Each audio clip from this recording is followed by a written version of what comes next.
देखना ध्यान से, this technique is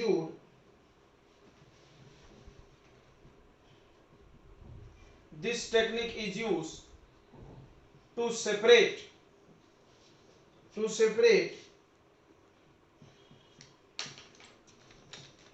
different components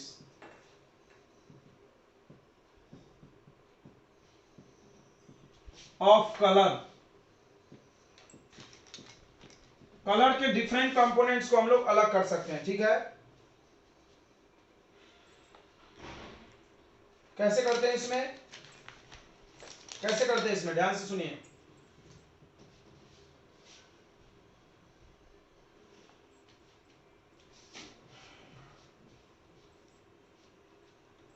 तो इसमें क्या करते हैं, जैसे मान लीजिए आपके पास बहुत सारे रंग हैं, मिक्स हो गए आपस में, और सबको अलग अलग करना है, तो हर कलर के पानी में घुलने की एबिलिटी अलग अलग होती है। समझना मेरी बात ध्यान से, हर कलर की पानी में घुलने में एबिलिटी अलग अलग होती है। तो आपको क्या करना है, सभी कलर को पानी में घुलाना है।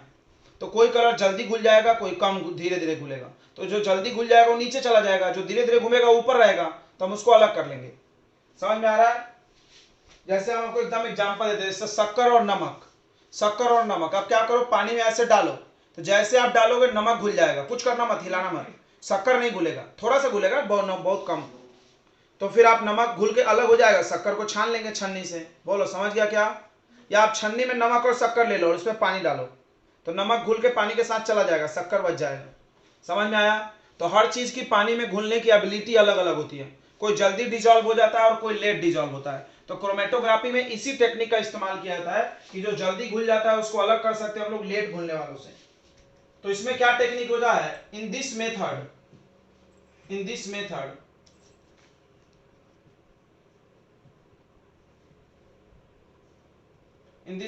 the color which is more soluble in water can be separated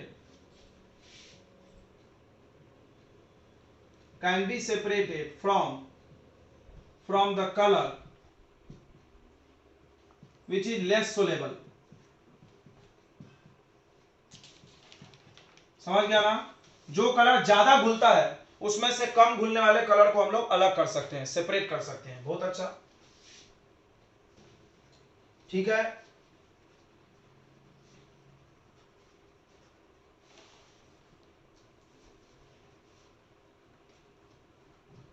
इसका इस्तेमाल देखेंगे, यूजेस। पहला यूज होता है to separate colours from dye में से रंग को निकालने के लिए। दूसरा, to separate pigments from natural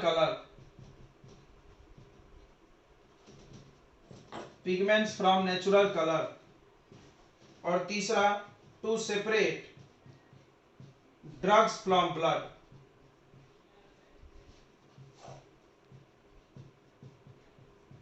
फिर से समझ ले क्रोमेटोग्राफी कैसे होता है, आपको हम बता दे रहे हैं। आपको एक ग्लास का कंटेनर लेना है, उसमें आपको पानी डाल देना है, और उसके बाद क्या करना है, आपको पानी में आपको जिसको अलग करना है, मान लो डाई में से रंग अलग करना है, तो आप डाई को पानी में डाल दो, और जैसे पानी में डालो इसमें एक फिल्टर पेपर लगाओ। तो जो कलर धीरे घूमता है वो ऊपर तैरेगा, तो फिल्टर पेपर पे छान लो उसको। जो धीरे लेट घुलने को टाइम लगता है तो ऊपर छन जाएगा। फिर जो जल्दी घुल जाता है वो पानी में चला जाएगा, जो नहीं घुलता वो नीचे बैठ जाएगा। इस तरह से तीनों अलग हो जाएंगे। समझ में आ गया क्या आपको? समझ में आ गया? इसमें क्या टेक्निक यूज करते हैं, in this method colour which is more soluble in water can be separated from the colour which is less soluble. इसमें अगर दो कलर है तो कोई जल्दी घुलता है, कोई लेट घुलता है, तो जल्दी घुलने वाले को लेट घुलने वाले में से अलग कर सकते हैं। क्योंकि जल्दी घुलने वाला पानी में डालोगे तुरंत घुल जाएगा, लेट घुलने वाला लेट घुलेगा। तो आराम से लगो, एग्जांपल शक्कर और नमक जैसा है, शक्कर और नमक है नहीं इसमें, बट उसके जैसा है, समझ सकते हो आप उसको। ठीक है, समझ में आ गया क्या? आगे बढ़े। हमारे बच्चों बहुत इंपॉर्टेंट है डिस्टिलेशन। डिस्टिलेशन बच्चों, ठीक है। डिस्टिलेशन पेपर में आता है, डिस्टिलेशन नहीं तो फ्रैक्शनल डिस्टिलेशन जरूर आता है पेपर में आपके। तो डिस्टिलेशन क्या है, तो बोलते हैं हम लोग कि द प्रोसेस ऑफ सेपरेटिंग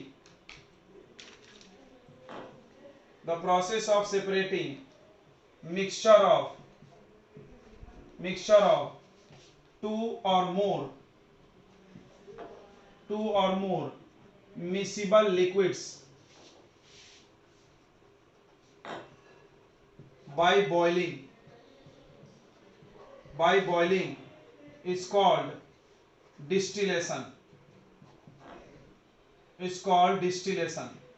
ठीक है। इस प्रोसेस में क्या कर सकते हैं आप, दो या दो से ज्यादा लिक्विड के मिक्सचर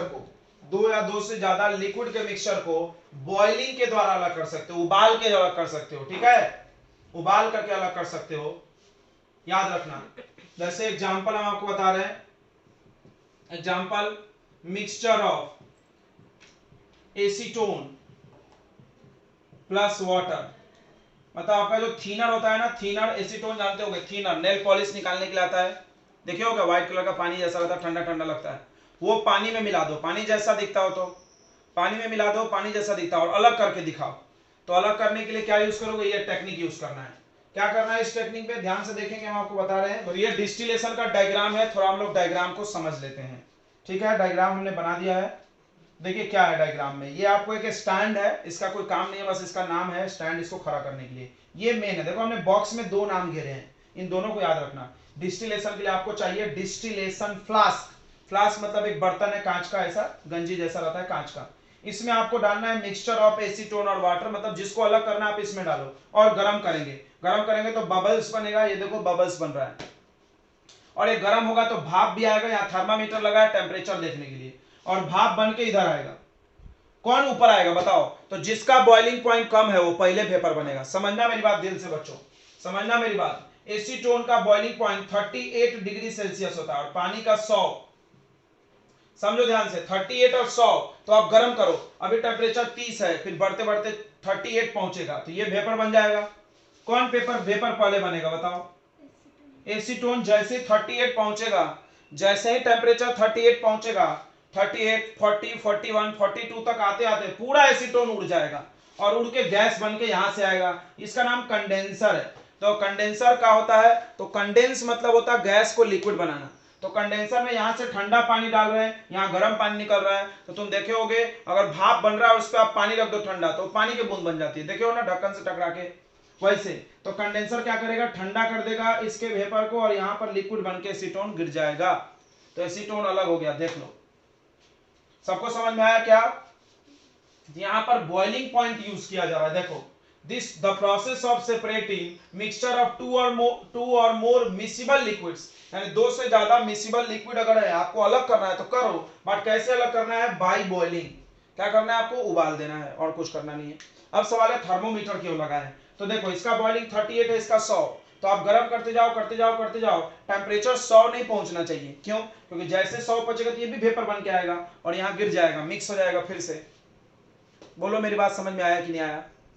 अरे अगर टेम्परेचर 100 पहुंचेगा तो ये भी वेपर उठ जाएगा ना पानी, और फिर वो भी ठंडा होकर इसमें आके मिल जाएगा कि नहीं वापस से, अभी इतना मुश्किल से अलग किए थे, फिर मिक्स हो जाएगा यार।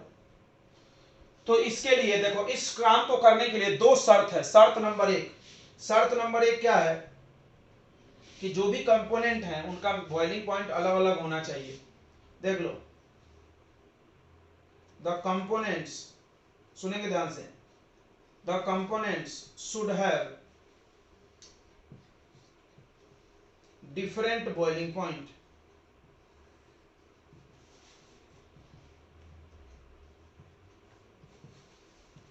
मतलब जो भी कंपोनेंट्स है उनके बॉइलिंग पॉइंट अलग होना चाहिए। दूसरा सुनोगे दिमाग हिल जाएगा, बॉइलिंग पॉइंट पे कम से कम 25 का गैप होना चाहिए। कितने गैप होना चाहिए, 25 का। देख लो, द मिनिमम या the difference in boiling point,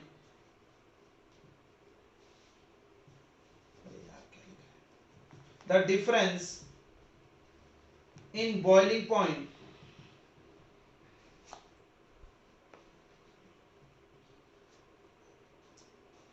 must be more than 25 degree Celsius. सुन लेना रे बाप, दिल झूम जाएगा। तुम देखो यहाँ पर 25 से ज्यादा गैप है नहीं है, है ना? या 40 है, 100 है, बहुत गैप है। अगर 25 से कम होगा तो ये मेथड यूज नहीं होगा। देखो एक बच्चे ने पूछा कि सर अल्कोहल और पानी मिक्स हो गया कैसे अलग होगा? अल्कोहल में पानी, पानी में दारू मिलाया तुमने, दारू पीते होंगे, उसमें पानी मिलाया, मूड कर रहा दारू पीने का, फिर बाद में मूड चेंज हो गया, आज नहीं पीते कल पिएंगे, अब अलग करना है, बताओ कैसे अलग होगा? डिस्टिलेशन करेंगे, नहीं होगा। बताए क्यों? क्योंकि अल्कोहल का बॉइलिंग पॉइंट 78 होता है और पानी का 100। देखो 25 से गैप कम है, देखो यहाँ 25 से गैप कम है, कितना गैप है बताओ? 23, 22 का गैप है, नहीं होगा, नहीं होगा। कोई बोला क्यों नहीं होगा? तो जैसे तुम गर्म करोगे तो टेम्परेचर 78 पहुंचेगा, तो फिर थोड़ी देर में 100 भी पहुंच जाएगा, तो पानी उड़ेगा, अल्कोहल दोनों उड़ जाएगा साथ में। बोलो समझ गया? समझ में आ गया कि नहीं आ गया? तो गैप ज्यादा होना चाहिए, गैप ज्यादा होना चाहिए बॉइलिंग पॉइंट में, तब हम लोग ये टेक्निक का यूज करेंगे। तो डिस्टिलेशन याद रखना, 12 तक मिलता है नाम, 12 तक ये नाम मिलता है डिस्टिलेशन। 12 में बच्चों को जाके पूछते डिस्टिलेशन तो नहीं पता, फिर से बताना पड़ता है। देखो नाम भारी है बट काम आसान है। क्या है डिस्टिलेशन? फिर से सुन लो, डेफिनेशन सुन लो। The process of separating of mixture of 2 और मोर मिक्सिबल लिक्विड, यानी 2 या 2 से ज्यादा लिक्विड अगर मिक्स हो गया है तो उसको आप अलग कर सकते हो बॉइलिंग करके। बट आप ये भी लिख सकते हो कि बॉइलिंग पॉइंट का गैप 25 डिग्री से क्या होना चाहिए? ज्यादा होना चाहिए, तभी अलग होगा, नहीं तो अलग नहीं होगा। अब इसका इस्तेमाल कहां होता है हम आपको बता रहे हैं, ध्यान सुनेंगे। इसका इस्तेमाल कहां होता है बच्चों? ध्यान से सुनेंगे। एक तो एसीटोन और वाटर को अलग करने के लिए, दूसरा कहां इस्तेमाल होता है? एसीटोन और वाटर को, या और भी कोई भी मिक्सचर जिसका बॉइलिंग पॉइंट का ज्यादा गैप हो। अब इसी का एक भाई बनाया गया जिसका नाम रखा गया फ्रैक्शनल डिस्टिलेशन। उसमें क्या रखा गया? उसमें एक दिमाग लगाया गया, तो कोई भी अलग हो जाएगा, जिसका बॉइलिंग कम है तो भी ये भी अलग हो जाएगा। अगला पढ़ेंगे हम लोग फ्रैक्शनल डिस्टिलेशन, थोड़ा सा चेंज है, ये समझ में आ गया? तो इसके लिए 2 चीजों की जरूरत है। देखो बच्चों, डिस्टिलेशन के लिए 2 पार्ट की जरूरत है। सब लोग इधर ध्यान देंगे दिल से। डिस्टिलेशन के लिए 2 पार्ट्स की जरूरत है। डिस्टिलेशन के लिए 2 पार्ट्स की जरूरत है। देखो हम यहां लिख रहे हैं, ध्यान से नोट करेंगे। डिस्टिलेशन के लिए, चलेगा ना हिंदी? के लिए पहला क्या चाहिए? डिस्टिलेशन फ्लास्क, पहला चाहिए आपको डिस्टिलेशन फ्लास्क, और दूसरा चाहिए कंडेंसर। बस कंडेंसर क्या करता है? कंडेंसर क्या होता है? पंखा वाला कंडेंसर नहीं है रे बाप, वो बोला पंखा वाला कंडेंसर। कंडेंसर क्या करता है? गैस को लिक्विड बनाता है। गैस को क्या बनाता है? लिक्विड। वेपर को लिक्विड लिखो, कन्वर्ट वेपर इनटू लिक्विड, ठंडा करना। बे कंडेंस वर्ड सुने नहीं तुम लोग? पहला चैप्टर में पढ़ाए होंगे, condensation, the process of converting gas into liquid, याद आया? तो वही कंडेंसर है। तो ये 2 चीज चाहिए, ये 2 चीज चाहिए। हाँ, डिस्टिलेशन में 2 चीज चाहिए, फ्रैक्शनल डिस्टिलेशन में 3 लगेगा, इसलिए हम आपको ये सारे पॉइंट लिख के दे रहे हैं। डिस्टिलेशन में 25 से ज्यादा गैप होना चाहिए, उसके बाद 2 ही पार्ट की जरूरत है। डिस्टिलेशन कोई दिक्कत नहीं है ना? समझ में आ गया? Next topic is fractional distillation बच्चों। Next topic is fractional distillation, 8 number. आप ध्यान से देखेंगे हम क्या क्या चेंज करते हैं।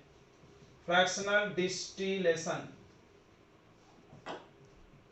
फ्रैक्शनल डिस्टिलेशन बच्चों ध्यान से देख लो हम क्या क्या चेंज करने वाले हैं अभी।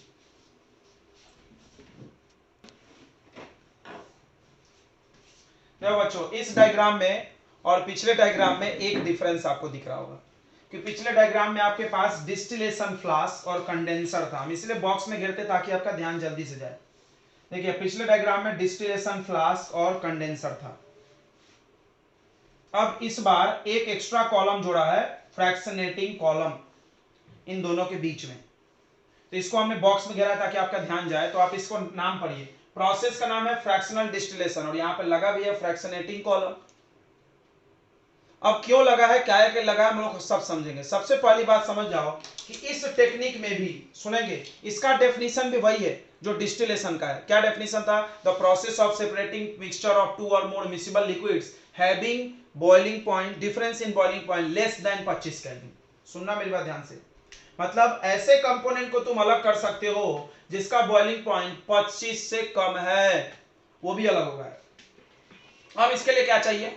इसके लिए चाहिए कि वेपर जल्दी जल्दी बनना चाहिए। समझना मेरी बात को ध्यान से। जैसे हम आपको एक एग्जांपल देते, देखो एक का 20 है, अगले का 40 है और अगले का 60 है, 3 लोग मिक्स हुआ है। तो जैसे आप गर्म करोगे तो पहले 20 वाला वेपर बनेगा, समझना मेरी बात, 20 वेपर बनेगा। फिर टेम्परेचर बढ़ेगा 21, 22, 23, तो 20 वाला वेपर बना, यहां उड़ के गया, यहां लिक्विड बना।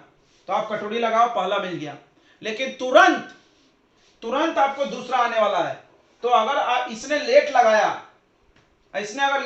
तो दूसरा वाला भी उड़ के आएगा और मिक्स हो जाएगा। बोलो समझा नहीं समझा? ये बिल्कुल वही बात हो गई कि पंक्ति में 3 लोग लगे हुए हैं। क्या हो गया? तो फ्रैक्शनल डिस्टिलेशन में, एक सेकेंड, डाउट होल्ड करके रखना, भूलना नहीं, बाद में बताते हैं अभी। तो फ्रैक्शनल डिस्टिलेशन में आपके पास एक एक्स्ट्रा फ्रैक्शनेटिंग कॉलम की जरूरत पड़ेगी। तो सबसे पहले हम लोग डेफिनेशन लिख लेते हैं, ठीक है? क्या डेफिनेशन है? जो डेफिनेशन उसका लिखे थे इसका भी लिखना, बस लेस देन लिख देना 25 सेकेंड में। देखेंगे, the process of separating of mixture of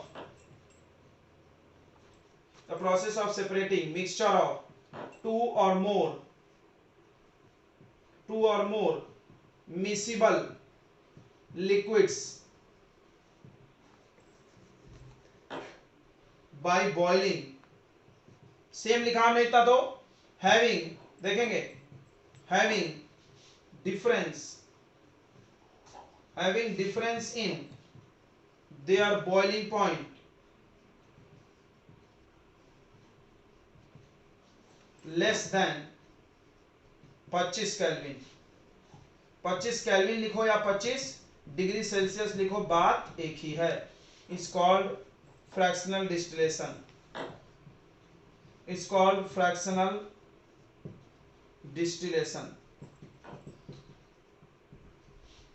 ठीक है? फिर से सुन लीजिए, देखिए बस इतना एक्स्ट्रा बदला है, इतना लाइन, ये लाइन, तो बाकी सेम है। मतलब 2 या 2 से अधिक मिक्सिबल लिक्विड को अलग करिए, बॉईल करके, ये बात सही है, बट उनके बीच में डिफरेंस क्या होना चाहिए? 25 केल्विन से कम हो तो इससे कीजिए, और 25 से ज्यादा है तो इसकी क्या की जरूरत है? कोई जरूरत नहीं थी, बिना इसके भी काम हो रहा था ना, एसीटोन प्लस वाटर। इसमें नहीं होगा यार। अब क्यों नहीं होगा इसको हम लोग समझते हैं। मान लो आपके पास 2 कंपोनेंट है, एक का बॉइलिंग पॉइंट 20, एक का 30, एक का 40, ऐसा 3 लोग हैं। तो आपने इसको गर्म किया, तो पहले 20 आएगा टेम्परेचर, फिर 20 वाला वेपर बनेगा, वेपर बन के यहाँ गया, ठंडा हो रहा है, धीरे धीरे ठंडा होता है और यहाँ पानी बन रहा है। तब तक तुरंत 30 वाला आने वाला है। ओ जल्दी जल्दी भागो भाई, क्यों? पीछे से 30 वाला आ रहा है, मिक्स हो जाएगा नहीं तो हम क्या कोशिश करेंगे? हम कोशिश करेंगे कि ये पहला कंपोनेंट जो भी गैस बने वो फट से कंडेंस हो जाए, यही चाहते ना तुम भाई, वेपर बने और जल्दी से लिक्विड बन जाए। नहीं तो धीरे धीरे होगा तो दूसरा वाला भी आ जाएगा उबल के, क्योंकि गैप ज्यादा नहीं है इसमें। बात समझ में आ रही कि नहीं आ रही? मान लो पंक्ति में 3 लोग लगे हैं, पहले वाले को बोला गया भाई 1 सेकंड में जा, तो काम करके अपना जो भी करना है। दूसरे वाले को बोला 1 सेकंड बाद तू चले जाना, इंतजार मत करना। मान लो 1 सेकंड में खत्म नहीं किया काम, तो दूसरा वाला भी चला जाएगा, उसमें मिक्स हो जाएगा। समझ में आ गया कि नहीं आ गया? तो यहां पर वैसा ही कुछ लॉजिक है। 20 के तुरंत बाद 30 आने वाला है, 30 के तुरंत बाद 40 आने वाला है, तो फटाफट कूलिंग चाहिए, फटाफट कंडेंसेशन चाहिए। कंडेंसेशन यानी वेपर टू लिक्विड। तो इसके लिए हमने यहां लगा दिया फ्रैक्शनेटिंग कॉलम। फ्रैक्शनेटिंग कॉलम क्या करता है? वेपर को जल्दी जल्दी कूल होकर कंडेंस करने में मदद करता है। फिर से, फ्रैक्शनेटिंग कॉलम वेपर को जल्दी जल्दी कूल होकर कंडेंस होने में मदद करता है। को बोला कैसे? तो फ्रैक्शनेटिंग कॉलम के अंदर जो व्हाइट व्हाइट गोले गोले दिख रहे हैं, पता है ये क्या है? तुम जानते हो इसको, डेली खेलते हो ऐसे गोली, कंचा जानते हो ना, गोले गोले, ग्लास बीड्स बोलते हैं, वो डाला हुआ इसमें। क्या फायदा होता है कंची से? तुमने देखा होगा, तुम्हारे घर खाना बनता है, चाय बनता है, दूध उबालते हैं, तो हम लोग ढक्कन रख दें। अगर हम लोग ढक्कन रख दें तो ढक्कन पे पानी आ जाता है, देखे होगे ना? इसका मतलब अगर आप वेपर को रोकोगे तो लिक्विड बन जाएगा, अगर वेपर को प्रेशर लगाओगे तो लिक्विड बनेगा। यहाँ पे वही किया हमने, कंचे भर दिए, तो जब वेपर यहां से घुसेगा तो इस कंचे में टकरा के उसकी एनर्जी खत्म हो जाएगी, फिर वो जल्दी से लिक्विड बन जाएगा। ओ समझ में आ रहा है? ये कूल और कंडेंस करने में मदद करता है। तो fractionating column help to cool and condense vapour fastly. चलिए हम यहाँ पर लिखने वाले हैं, मिटा दें, नोट कर लिया होगा आपने। तो देखिए बड़ा इंपॉर्टेंट बात हम लोग लिखेंगे, अगला पॉइंट हम लोग लिखेंगे कि इन फ्रैक्शनेटिंग कॉलम, आप डिफरेंस लिख कर आना घर से, इन फ्रैक्शनल डिस्टिलेशन में 3 पार्ट्स आर रिक्वायर्ड।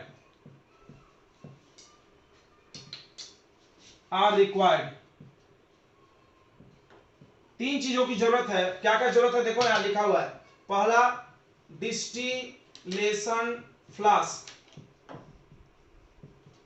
दूसरा, फ्रैक्शनेटिंग कॉलम, फ्रैक्शनेटिंग कॉलम। और तीसरा कंडेंसर। चलिए ये तो हो गया। अब सुनेंगे फ्रैक्शनेटिंग कॉलम क्या है, इसको समझ लेते हैं हम लोग। Fractionating column,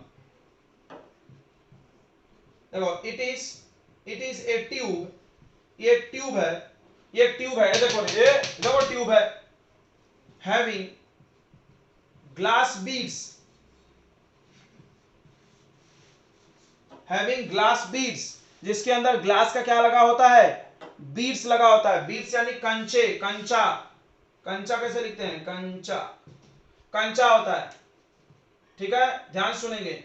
which help to cool, which help to cool and condense, condense समझता है ना, vapour liquid to, sorry vapour to gas, sorry vapour to liquid, which help to cool and condense vapor fastly। बोलो किसको किसको समझ में आ गया। आपसे पूछा जा सकता है पेपर में फ्रैक्शनेटिंग कॉलम का क्या काम है। फ्रैक्शनेटिंग कॉलम वेपर को, देखिए यूजेस ऑफ फ्रैक्शनल डिस्टिलेशन आता है, याद कर लो।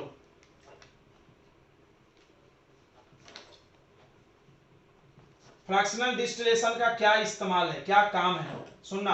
पहला इस्तेमाल है, तुम पेट्रोलियम जानते होगे, जरूर जानते होगे, न्यूज में खूब चलता है आजकल। पेट्रोलियम क्रूड ऑयल जानते हो, it is use to separate different components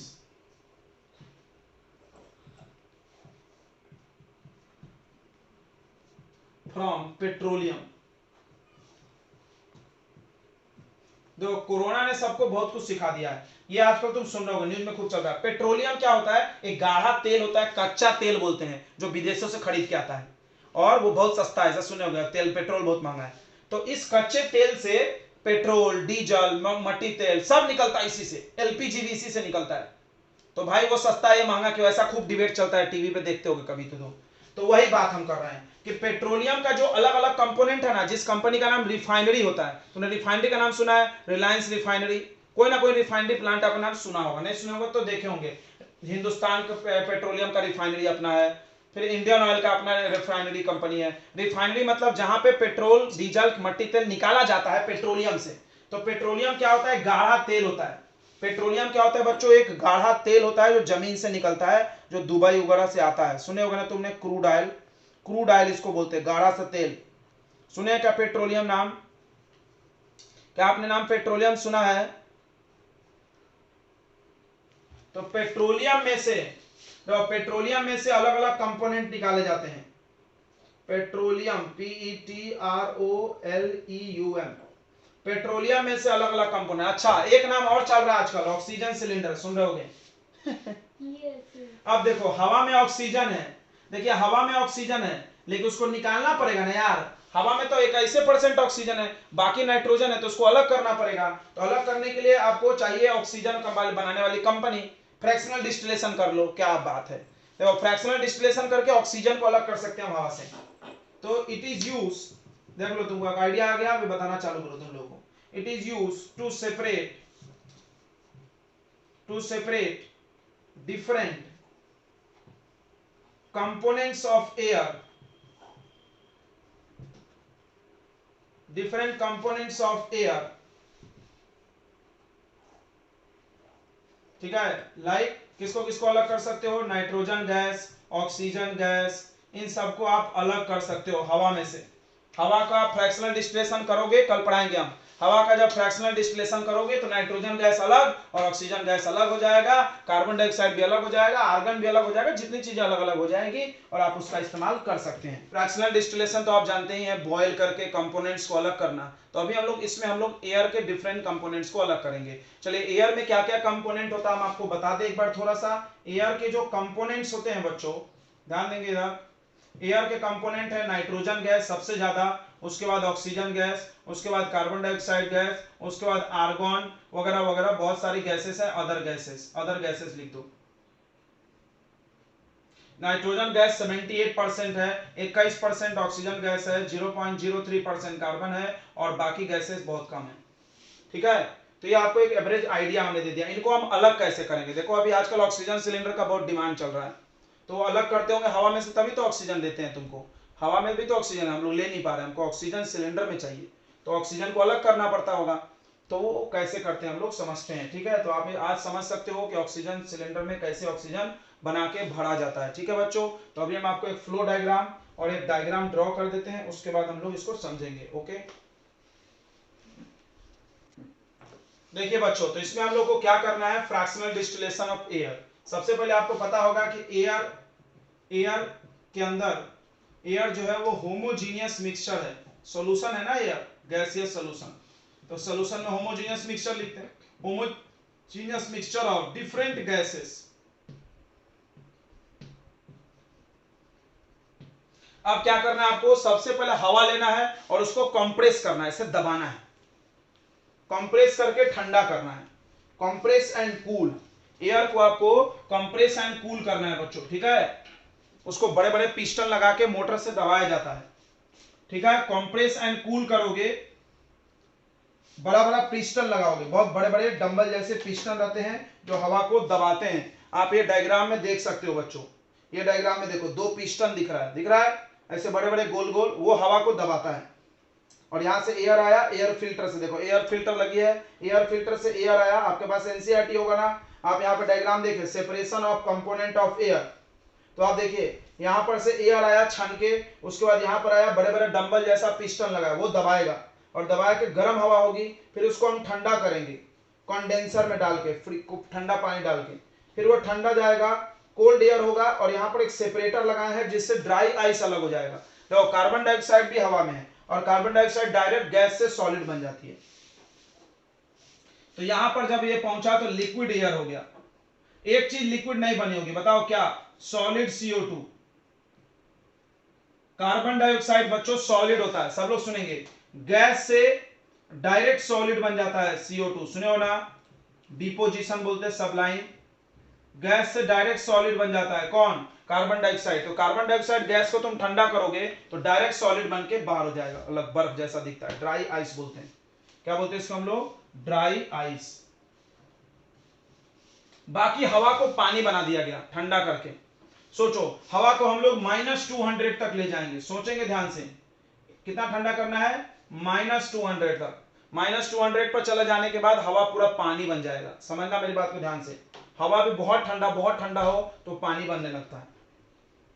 ठीक है, तो ये -200 पे लिक्विड एयर। अब क्या करेंगे, धीरे धीरे गर्म करेंगे। सब लोग ध्यान से समझना, जब आप बताओ -200 को धीरे धीरे गर्म करोगे, देखो allowed to warm up slowly in fractionating column, ऐसा कॉलम बना लेंगे और धीरे धीरे उसमें गर्म करेंगे। अब देखो यहां पर लिक्विड एयर है, समझना बच्चों, यहां पर लिक्विड एयर है और ये कॉलम है और हम इसको गर्म कर रहे हैं। तो -200 से गर्म करोगे, टेम्परेचर बढ़ाओगे, +1 करोगे, तो ये बढ़ते बढ़ते देखो माइनस से बढ़ेगा तो कितना आएगा, 199, ऐसे बढ़ेगा ना, माइनस में जितना, ऐसा नहीं कि 201 होगा, ओ गलत हो गया। इसमें अगर आप +1 करोगे, बढ़ाओगे तो कितना आ जाएगा, 199 आ जाएगा माइनस में। तो बताइए इन तीनों में से कौन सा टेम्परेचर पहले आएगा, देखते हैं तुम्हारा दिमाग। अगर हम 200 से बढ़ाते जाएंगे टेम्परेचर, तो सबसे पहले कौन सा टेम्परेचर पहुंचेगा, बताओ बच्चों, सबसे पहले कौन सा टेम्परेचर पहुंचेगा,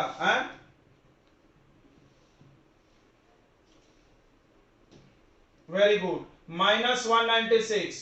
तो सबसे ऊपर नाइट्रोजन मिलेगा। ओ, ये सवाल आपके बोर्ड में बहुत बड़ा है कि फ्रैक्शनल डिस्टिलेशन ऑफ एयर में कौन सा गैस सबसे पहले मिलता है, जवाब है नाइट्रोजन। क्यों भाई, क्योंकि देखो 200 पे कर दिया हमने इसको ले जाके माइनस, फिर हम बढ़ा रहे तो ये 199, फिर 198, फिर 197, माइनस में फिर 196, बढ़ रहा है, को बुला तो घट रहा है, नहीं भाई, माइनस में जितना छोटा होता है उतना बड़ा होता है। समझ रहा है ना, क्लियर समझ रहा है। जैसे देखो हम नंबर लाइन से सिखाते हैं, 1 2 3, -2 -1 0। अब बताओ हम -2 से -1 आए तो बढ़ रहा है कि घट रहा है, बढ़ रहा है भाई, इधर जा रहा है तो बढ़ रहा है। समझ में आ रहा है कि नहीं आ रहा? जैसे 1 से 2 जाए तो बड़ा होता है, उसी तरह -2 से -1 पे गए तो बड़ा। उसी तरह आप देखिए -200 है, इसके बाद -199, फिर -197, 196। तो आप इधर जा रहे हो तो टेम्परेचर बढ़ रहा है, तो बढ़ते बढ़ते पहले टेम्परेचर किसका आएगा? नाइट्रोजन। तो सबसे पहली बात ये नोट करेंगे हम लोग कि फ्रैक्शनल डिस्टिलेशन ऑफ एयर में we get nitrogen gas first. तो हम लोग को पहले कौन सा गैस मिलता है? We get nitrogen gas first. Nitrogen gas पहले मिलेगा, ठीक है, ठीक है, at the top of fractionating column, at the top of fractionating column. ये जो कॉलम बना है ना बच्चों, ये जो कॉलम बना है, आप देखो यहाँ पर कॉलम बना है, दिख रहा है यहाँ छोटा सा, सबसे ऊपर नाइट्रोजन आउट हो रहा है, देख लो, याद कर लो। उसके बाद कौन सा टेम्परेचर पहुंचेगा? 196। तो यहां लिखेंगे then we get argon gas,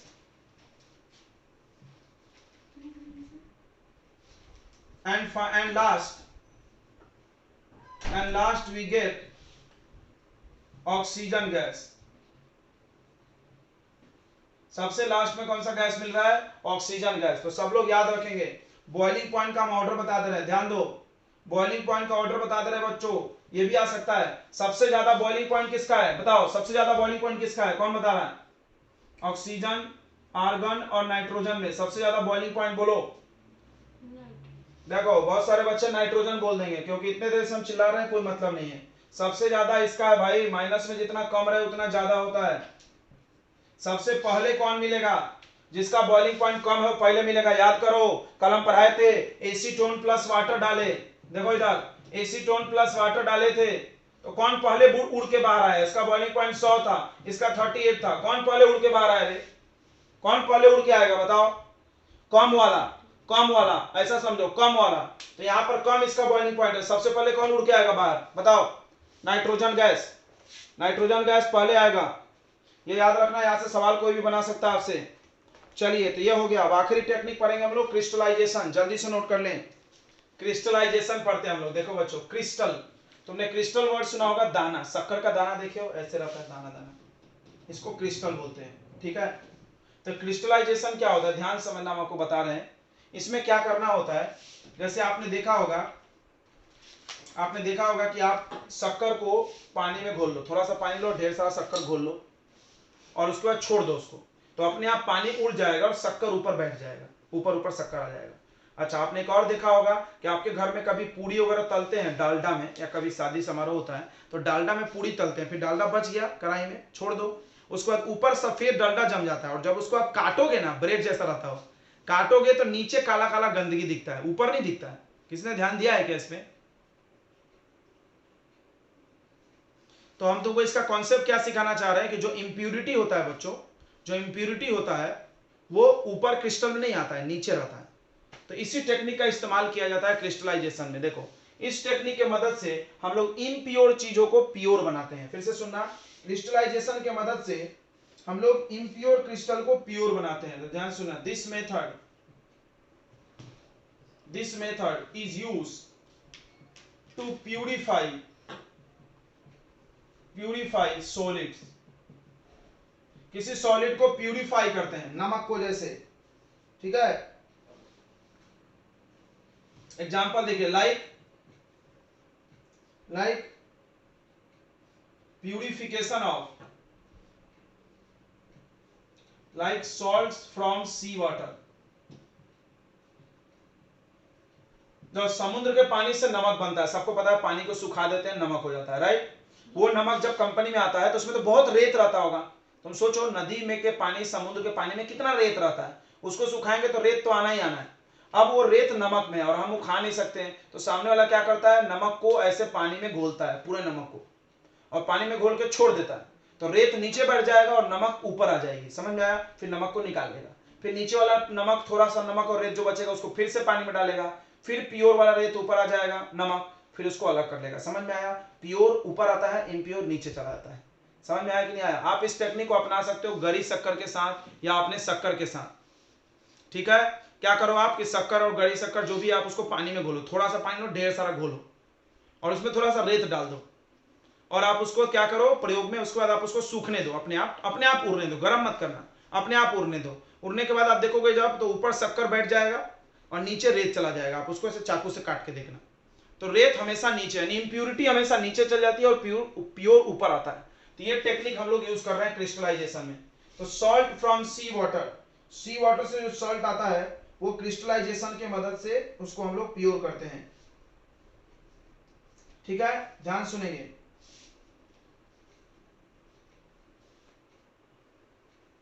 और इसका एप्लीकेशन क्या है, ध्यान सुनेंगे, इधर ध्यान दो। इन दिस मेथड, किसी का माइक ऑन है, बंद करो।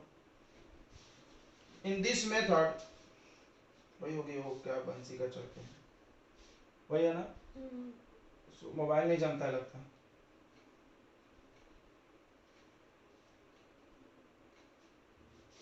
हो गया। Now in this method we dissolve solid in water and evaporate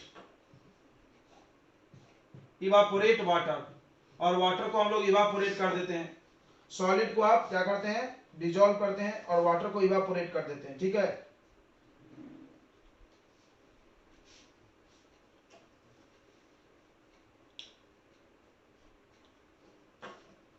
और इसको थोड़ी देर हम लोग छोड़ देते हैं, इवापोरेट वाटर होता है, इसको ठंडा होने देते हैं। उसके बाद आपको क्या होगा, प्योर क्रिस्टल ऊपर मिल जाएगा। समझ में आया, pure crystal, we get pure crystal at the top.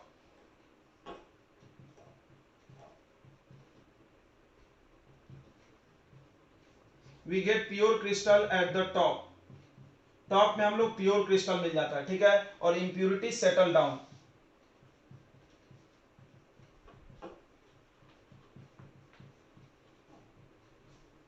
Impurity बच्चों नीचे बैठ जाती है, बस इतना समझो।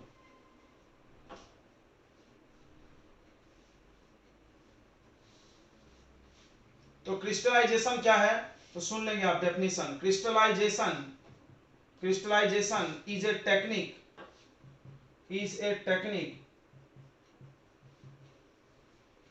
Technique to separate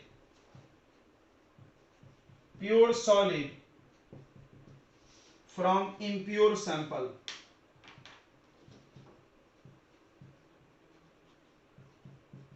impure sample में से प्योर सॉलिड को अलग करने के टेक्निक का नाम क्या है बच्चों, क्रिस्टलाइजेशन है। ठीक है, अगला सुनो, एक क्वेश्चन आता है कि क्रिस्टलाइजेशन से हम अलग कर रहे हैं तो हम इवापोरेशन से भी तो कर सकते थे। नहीं समझा, पानी में रेत डालें तो आप भाप बना के उड़ा दो, तो होगा उससे प्योर नहीं, क्योंकि देखो पानी में रेत है और तुम उड़ाओगे तो पानी उड़ जाएगा, रेत और नमक तो मिक्स रहेगा ना, वो तो अलग नहीं होगा ना। समझा नहीं मेरी बात, अरे पानी है, शक्कर है, रेत है, अब बताओ क्या करोगे, उड़ाओगे गर्म करके, तो गर्म करके उड़ाओगे तो पानी उड़ जाएगा, रेत और शक्कर दोनों बच जाएगा, वो तो मिक्स रहेगा ना, तो इंप्यूरिटी उड़ता नहीं है, पहला problem.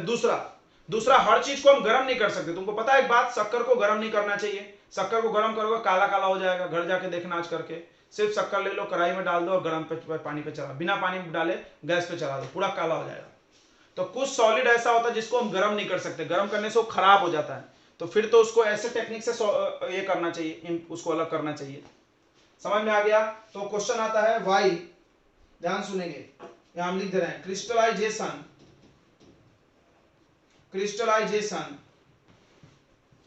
is better than evaporation. Crystallization is better than evaporation. Crystallization evaporation से अच्छा है, पता है क्यों, because first point, some solids like sugar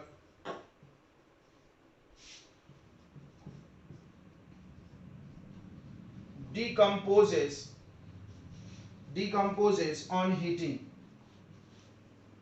कुछ सॉलिड ऐसा होता है जो टूट जाता है गर्म करने पे, तो उसको हम गर्म नहीं करेंगे। दूसरा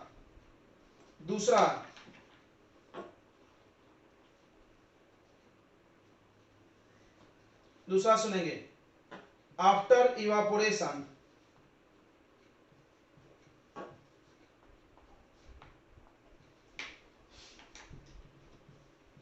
some impurities remains in solid which do not evaporate। समझ गया इसका मतलब क्या होता है? कुछ इंप्यूरिटी जो होते हैं बच्चों सॉलिड में रहते हैं, जो इवापोरेट होते ही नहीं है, मतलब आपका वो सॉलिड में बचा ही रह जाएगा, वो कचरा उसी में रह जाएगा। तो आप ऐसे इवापोरेशन यूज नहीं करिए, क्या यूज करिए? क्रिस्टलाइजेशन। क्रिस्टलाइजेशन करोगे तो आपका इंप्यूरिटी नीचे अपने आप चला जाएगा और प्योर क्रिस्टल ऊपर आएगा। ठीक है, आगे बात समझ में क्या? इसका इस्तेमाल देखेंगे, इसका एप्लीकेशन देखते हैं बच्चों। देखो इसका 2-3 एप्लीकेशन हो गया। एक तो हमने बता दिया समुद्र के पानी से नमक निकालना, दूसरा फिटकरी जानते हो क्या? फिटकरी सेविंग करते तो लगाते हैं, गड़ी शक्कर जैसा दिखता है। Yes, sir.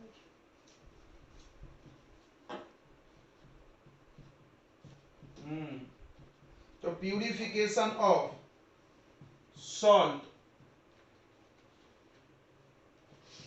That we get from sea water,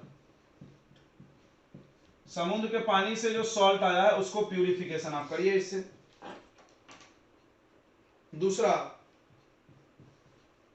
separating pure Elm, Elm मतलब फिटकरी,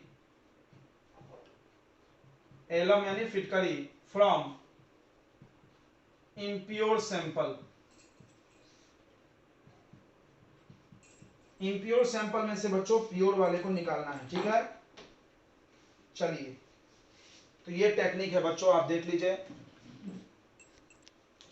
देखिए बच्चों, सबसे पहला दिया है रिजर्वायर। रिजर्वायर का काम होता है स्टोरेज, यहां हम लिखते जाते हैं स्टोरेज ऑफ वाटर, पानी स्टोर करने के लिए बड़ा सा टंकी, इसमें से पानी चल के आएगा इसमें, इसका नाम है सेडिमेंटेशन। देखो सेडिमेंट मतलब होता है छानना। ठीक है, तो allow to solid to settle down, इसमें क्या होता है कि सॉलिड जो होते हैं, जो भी कचरा पानी में रहेगा जैसे रेत गीत, तो वो नीचे बैठ जाएगा। देखो ऐसे थीरना समझता है क्या? थीरने के लिए छोड़ देते हैं इसमें। तो इसमें क्या करते हैं हम लोग? Allow solid to settle down, solid को सेटल डाउन करते हैं। उसके बाद इसमें चला जाता है लोडिंग टैंक। लोडिंग टैंक में क्या करते हैं? सस्पेंडेड इंप्यूरिटी को हटाते हैं। मतलब कोई चीज होता है जो नीचे बैठता नहीं पानी में, जैसे काई, काई हो गया, पानी में जो हरा हरा काई रहता है वो नीचे नहीं बैठता है, वो पानी में ही तैरेगा। तो उसको कैसे छान लेंगे? फिल्टर लगा के। Remove sediment of suspended impurity.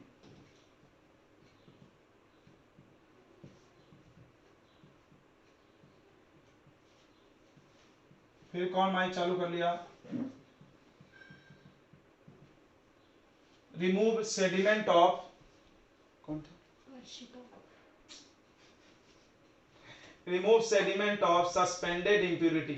अच्छा, इसमें क्या होता है? देखो रेत रहता है, ऊपर मोटा वाला रेत, नीचे ऊपर बारीक रेत, नीचे मोटी वाली रेत, ऐसे बहुत सारी रेत रहती है। तो अब क्या होता है? पानी छनता है, तो छनने का काम फिल्ट्रेशन इसी में होता है। यहां पर हम इसका काम लिखते हैं फिल्ट्रेशन ऑफ वाटर। पानी छानता यहीं पे है, समझना। नाम भी है इसका फिल्ट्रेशन टैंक। देखो टैंक का नाम पढ़ो, reservoir, storage, sedimentation tank, settle down. देखो याद हो रहा, एस से लोडिंग टैंक, यहां पे याद करना है रिमूव करते हैं इंप्यूरिटी को। Filtration tank filter. अगला क्लोरीनेशन टैंक, इसमें करते हैं किल करते हैं, किल जर्म्स बाय यूजिंग क्लोरीन या ब्लीचिंग पाउडर। क्लोरीन डाल दो या ब्लीचिंग पाउडर डाल दो तो वह जर्म्स को मार देगा और प्योर वाटर आ जाएगा। ठीक है, तो इस तरह से आपके कितने टैंक है? 1 2 3 4 5, 5 टैंक है। याद हो गया ना? फिर से आपको बता दे रहे हैं, reservoir, sedimentation tank, loading tank, filtration tank और क्लोरीनेशन टैंक। 5 टैंक है जिससे आपका पानी छन के निकलता है।